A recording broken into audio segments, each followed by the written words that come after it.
याला मान्यता दिली आणि संबंध देशामध्ये याचा कार्यक्रम घ्यायचा निर्णय घेतला. महाराष्ट्र गव्हर्नमेंटने याच आठवड्यामध्ये 500 कोटीची तरतूद केली आणि याला प्रोत्साहन द्यायचा निर्णय घेतला.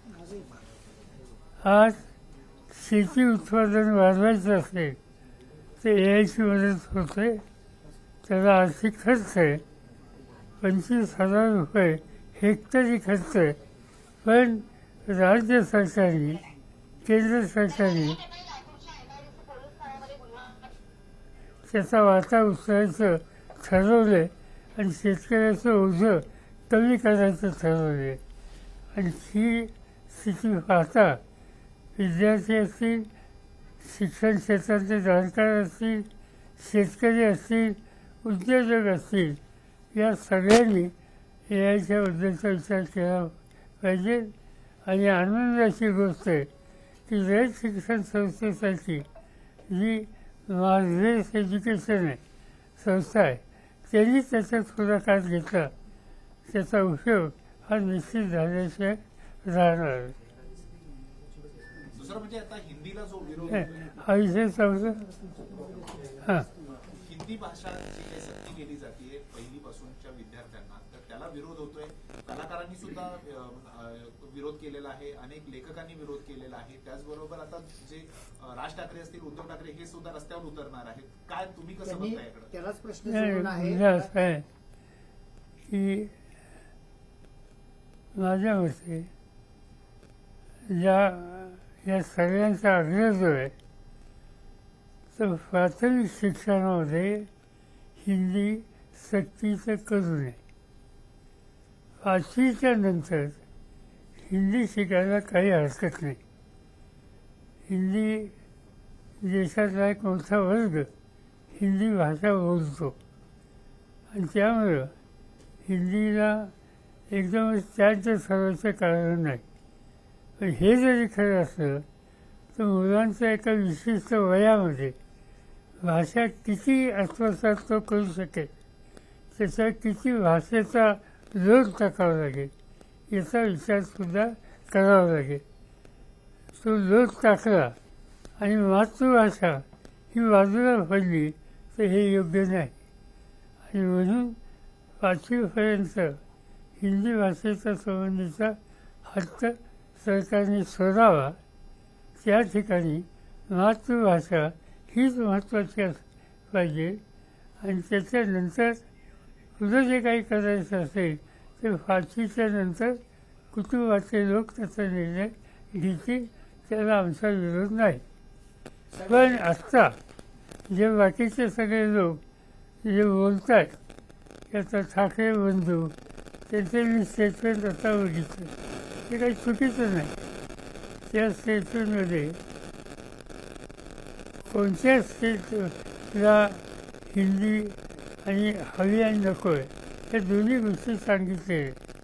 आणि त्यामुळं त्या निमित्तानं महाराष्ट्रातले मराठी भाषिक एकत्र येत असतील, भूमिका घेत असतील तर ते मातृभाषेच्या दृष्टीनं चांगली गोष्ट.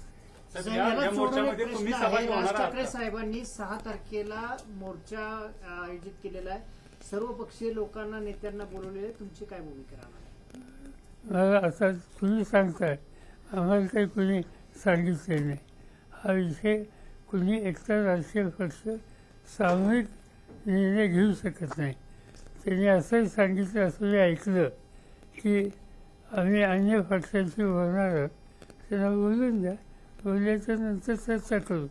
आमचा अप्रोच निगेटिव्ह नाही. साहेब, पाटणमधील पाटणकर गट BJPमध्ये गेलेला आहे. इकडे शशिकांत शिंदे साहेब आपल्याबरोबर नेहमी असतात. त्यांच्यावर आपण काही मोठी जबाबदारी देणार आहात का? कारण गेले काही दिवस तशी चर्चा सुरू आहे. भाकरी फिरवण्याची बघूया, चर्चा चालू आहे. साहेब, भास्कर जाधव नाराज असल्याची चर्चा सुरू आहे. त्यांनी एक स्टेटस ठेवलं होतं, दिव्यात तेल हे जळायच्या आधी घालतात, दिवा विजल्यावर घालत नाहीत, अशा प्रकारचं एक स्टेटस ठेवलं आणि त्याच्यावरनं आता ते नाराज असल्याची चर्चा सुरू आहे. माहिती मला भास्कर जाधव हे जवळून माहिती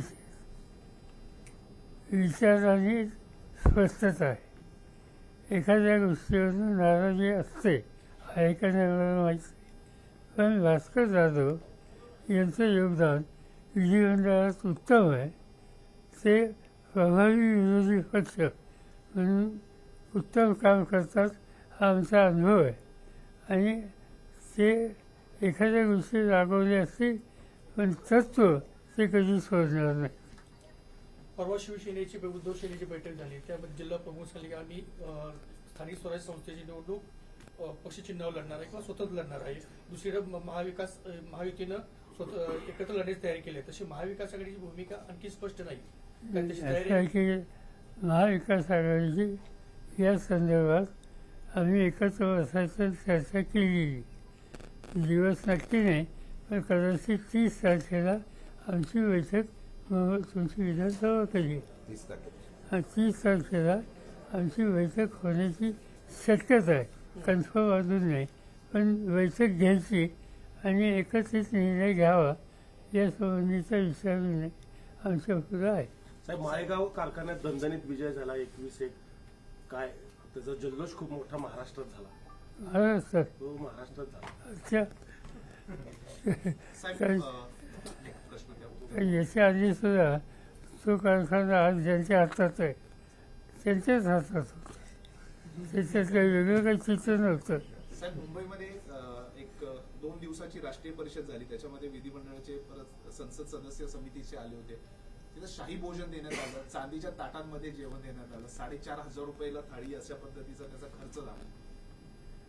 असं कशाने बाहेरचे लोक आले त्यांना खाऊ घातलं, ते कशात घातलं, पत्रावळीवर घातलं का ताटावर घातलं, तर कशात त्याची साहेब, सध्या आंतरराष्ट्रीय पातळीवरती युद्धाची परिस्थिती आहे. त्याची आर्थिक परिस्थिती नेमकी भारतावर काय होईल? चित्र असं दिसतंय इराण याच्यावर हल्ले झालेले. त्या हल्ल्याची सुरुवात इस्रायलकडनं झालेली. इराण यांना दुखवणं भारताच्या दृष्टीनं योग्य नाही. आत्तापर्यंत भारताचं नेतृत्व ज्या ज्या लोकांनी केलं, इंदिरा गांधी असतील, नेहरू असतील, नंतरच्या काळामध्ये नरसिंहराव असतील, मनमोहन सिंग असतील, या सगळ्या नेतृत्वानं इव्हन अटल बिहारी नेहमीच इराणच्या बाबतीत समंजसपणाची भूमिका घेतली. इस्रायल शेतीच्या क्षेत्रात उत्तम काम करतो, संशोधन चांगलं आहे, त्याच्याबद्दलची आस्था ही आपल्याला आहे. पण ज्या वेळेला एखादा देश एखाद्या मोठ्या देशावर हल्ले करतो, कटुता निर्माण करतो, ही गोष्ट योग्य नाही आहे. आणि त्या दृष्टीनं भारताची आत्तापर्यंतची भूमिका ही जी इराणला अनुकूल होती त्याच्यापासून आजचं राज्यकर्ते स्वच्छ भूमिका घेत नाही. त्यांना निर्णय घ्यावा लागेल. त्यांना आत्तापर्यंत देशाची जी लाईन आहे ती स्वतः कामा नये हा दृष्टिकोन स्वीकारावा लागेल. साहेब, जिल्हा परिषद, पंचायत समिती, नगरपालिका स्वबळावर का आंदोलन करा? सांगितलं आमची बैठक आहे, सांगितलं ती. साहेब, काल बीजेपीनं आणीबाणीला 50 वर्ष झाल्याबद्दल जे टीका केली काँग्रेसवरती, त्याकडे आपण आणीबाणी काळात आपण पण होतो, आपण इकडे बघता कसं बीजेपीचं असं आहे की साधी गोष्ट आहे. आणीबाणीच्या संबंधी लोकांची प्रतिक्रिया झाली होती, ही वस्तुस्थिती आहे. ती झाल्याच्या नंतर इंदिरा गांधींनी देशाच्या समोर क्षमा मागितली. देशाच्या नेतृत्वाने जाहीर माफी मागितली. असं असल्याच्या नंतर पुन्हा पुन्हा हा विषय उकळून काढणं हे काही सभ्यतेचं आणि शहाणपणाचं लक्षण नाही. पण भले भाजपमध्ये काही म्हणत असले की ज्या इंदिरा गांधींनी आणीबाणी आणली त्यासाठी काँग्रेसचा पराभव झाला, त्याच इंदिरा गांधींना 1 वर्षाच्या नंतर लोकांनी सत्ता हातात दिली. हे दुर्लक्ष करून चालणार नाही. आणि त्यामुळं हा जो आणीबाणीचा निर्णय याच्यात लोकांची प्रतिक्रिया होती, पण देश चालवायचा विचार ज्यावेळेला आला त्यावेळेला आणीबाणी ज्यांनी आणली म्हणून ज्यांच्या आरोप आहे त्यांच्या हातात देशाची सूत्र ही जनतेने दिली, ही गोष्ट दुर्लक्षित करण्यासाठी नाही आहे. महाराष्ट्र शक्तीपीठ कायद्याचं महामार्गासाठी 20,700 कोटींची तरतूद मंत्रिमंडळामध्ये करण्यात आली आहे, परंतु स्थानिक शेतकऱ्यांचा अजून देखील विरोध आहे त्याला. तुम्ही कसं बघताय त्याला? माहिती नाही, मला हा विषय समजून घ्यायचा आहे. कोल्हापूरच्या लोकांशी त्यांच्याशी मी बोलणार आहे. त्याच्यानंतर जर राज्य सरकारने आम्हा लोकांना याची माहिती देण्याची तयारी दाखवली तर तेही समजून घेण्याचा माझा विचार आहे. तुम्हाला समजून न घेता, तुम्हाला न सांगताच आता फडणवीस साहेबांनी धमकीच दिलेली आहे की याच्यामध्ये राजकारणाला तर याद राखा. हिची तेव्हा आमची झोप उडवली. फडणवीसांनी सांगितलं याद राखा, तेव्हा तर कसं करायचं? तुम्ही जरा आम्हाला संरक्षण द्या. याच्यातले सत्ताधाऱ्यातले 2 मंत्री नाराज आहेत शक्तीपीठवरून, प्रकाश आंबेडकर आणि हसन मुश्रीफ. मला त्याची माहिती नाही. साहेब, आपण आता कोल्हापूरला निघाला आहात. सांगली जिल्ह्यात काल शेटपळे गावामध्ये शेतकरी रस्त्यावर प्राणात अंग टाकून त्याला विरोध केला. आता कोल्हापूरच्या जनतेचा गेले 6 महिन्यापासून तो विरोध आहे. मग आता आपण तिकडे आपली जर भेट घेतली तर आपण त्या शेतकऱ्याचं समर्थन करणार की राज्य सरकारच्या भूमिकेला पाठिंबा देणार? मी आत्ताच तुम्हाला सांगितलं की हा प्रकल्प काय हा आधी मी समजून घेणार, त्याची आवश्यकता आहे का हे जाणून घेणार, त्यासाठी सरकारचा आग्रह भूमिका काय हे सरकारने जर आम्हाला माहिती दिली तर ती त्यांच्याकडनं घेणार.